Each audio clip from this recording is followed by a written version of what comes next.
ये नॉर्थ कराची का इलाका है, कलियाना यूनियन काउंसिल है। और इस वक्त हम जो पार्क डेयरी मिल्क है, पार्क डेयरी अराइव ब्रदर्स के ऊपर जो मिल्क है, यहाँ पे दूध देखें आप 160 रुपये लीटर, दही 240 रुपये किलो।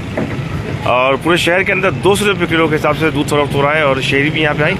दोस्त आप मुझे ये बताइए प्लीज़ कि दूध 160 रुपये किलो से पूरे शहर में कहीं दस्तियाब नहीं, यहाँ पे दस्तियाब है? सब जगह 170 180 अपने अपने रेट चल रहे हैं, मगर यहाँ पे जो है ना सिर्फ 160 रुपये मिल रहा है। इसलिए हम लोग सब यहीं से लेते हैं, सब अपने अपने रेट लगा के रखेगा। ओके।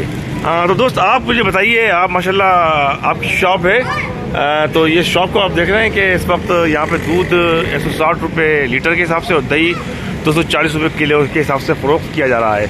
अगर शहर के दीगर मकामात की बात की जाएगी तो वहाँ पर अब भी दूध जो है वो 180-200 रुपये किलो और दही जो है तकरीबन 350 रुपये किलो के हिसाब से फ़रोख्त हो रहा है। तो ये अच्छी बात है। इस वक्त यहाँ पे दूध सस्ता है इस पार्क डेयरी अराइव ब्रदर्स के ऊपर।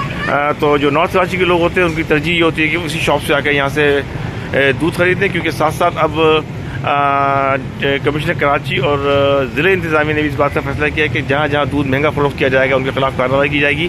तो कराची के वो शहरी के जिनको जहाँ पर इस वक्त दूध महंगा फ़रोख्त किया जा रहा है वो मुताल्लिक़ असिस्टेंट कमिश्नर के दफ्तर पर शिकायत भी कर सकते हैं। और लोगों की ये कोशिश होनी चाहिए कि वो खुद शिकायत के लिए आगे बढ़े। इस इलाके के अंदर चंद रोज़ कबल जो है वो कार्रवाई की थी असिस्टेंट कमिश्नर ने। इस शॉप को समेत नॉर्थ कराची के अंदर मुख्तलिफ शॉप को जो है वो सील भी किया गया था, जिसके बाद जुर्माना अदा करने के बाद अब ये दुकान खुली है। और अब 200 रुपये के बजाय दूध जो है वो 160 रुपये फ़ी लीटर फ़रोख्त किया जा रहा है और दही की कीमत 240 रुपये फ़ी किलो है।